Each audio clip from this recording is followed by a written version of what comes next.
Real Country 1430 AM and 107.3 FM WRDN. Good morning once again. I'm Brian Winnikins as we continue our weekly spotlight or monthly spotlight with one of our dairy farm families. We always do this at the last week of the month.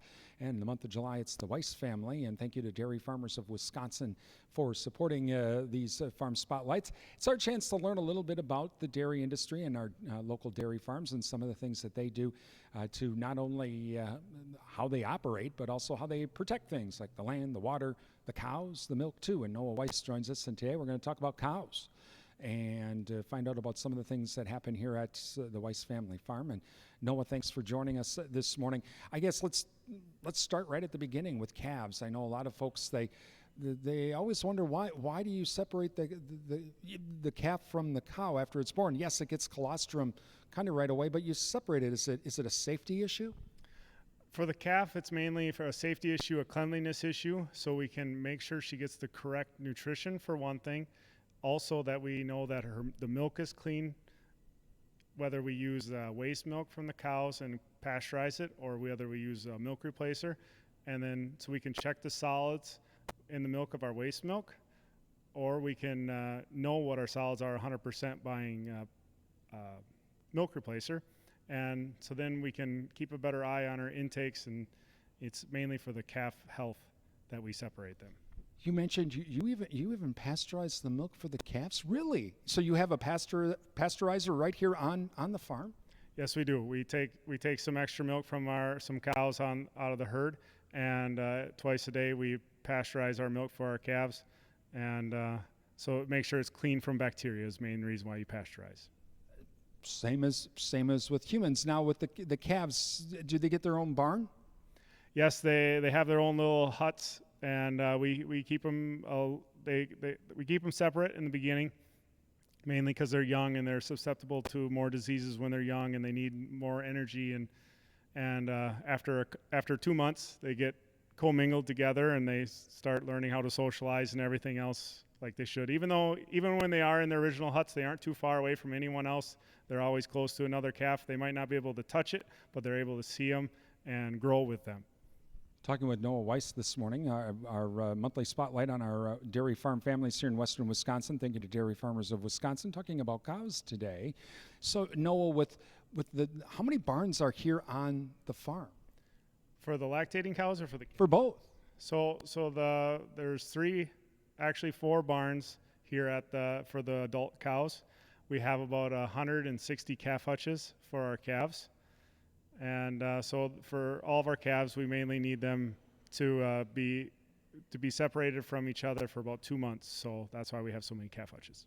Now, having calves year-round, I would think. Yes. How do you keep, if they're in a hutch? I mean, do they come with little heaters? Some people would be like, how do you keep them warm? So the calf hutches are kind of designed really good where they get good ventilation during the summer. They have doors on them, so we can open the doors during the summer. But then during the winter, when it gets cold, we also can close those doors, and the calf can make enough heat herself. And also we always provide good straw bedding that provides insulation from the ground, and they can nestle in. And during the winter, they also get coats and to help keep and conserve energy. So that's how we do it during the winter. And for the rest of the herd, of course, they're in the big barns. Do you have to have special heating and cooling, or how do you keep them cool? And on the other side, how do you keep them warmer? So we were talking about winter for the cows. It's the cows they make a lot of heat, and so we can keep the barn closed up, and they produce plenty enough heat to keep everything. We never have to turn any heat on. It's never frozen in the barns. And then during the summer, that's our big ventilation time. We turn we have a ton of fans over all the cows, over their beds on the ends to try and get fresh air in them. We have sprinklers trying to keep them cool because cows don't sweat. That's why we have to do more with ventilation for cows, because that's the way they get cooled, is by evaporative cooling. And so we get water on them, and then the wind blows across them with the fans or with our tunnel ventilation, and that's what helps cool the cows.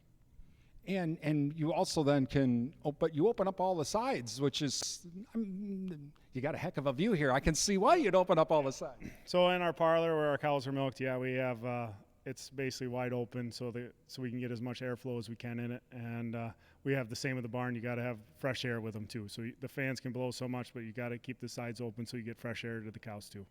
And for health-wise, do you have a vet on staff or someone that shows up so often? Yep. So we have a vet on staff. Every Monday she comes and does her check, and we talk about our issues if we're having any during the week, and if we're in midweek or any day of the week, if we have any issues with any cows, they're here. They're helping us through our problems or checking, make sure that we can get the cow back healthy and back in the milking string. No, before we went on, you talked about you had the hoof trimmer here, and so you have to have a hoof trimmer come. Explain that? So the cows have hooves, and they're kind of like big fingernails. And if they get overgrown, or for some reason they have a sore on it, step on something weird, we can help them with a hoof trimmer and keep them so it's more so they can keep traction and they walk correctly. If they have overgrown feet, they walk different. If you ever seen a cow out on pasture that hasn't been trimmed for too long, they kind of walk funny. And but the main thing is to keep their feet trimmed up nice, and then it keeps them healthy, is what it does. And when the hoof trimmer does this, I mean, do the cows even know what's going on other than, okay, he's got my hoof and that's about it? But can they feel all of that? It's just like I would compare it probably just to like a fingernail. Really? As long as you don't go too far, you don't do anything too crazy, they don't feel a darn thing. It doesn't hurt them at all. Talking with Noah Weiss this morning with Weiss Family Farms, part of our month-end spotlight on some of our farm families here in western Wisconsin. Thank you to Dairy Farmers of Wisconsin. Tomorrow morning, we're going to continue our conversation with Noah. We're going to find out about the merry-go-round here at the farm with milking. We'll explain that here coming up tomorrow morning. You're listening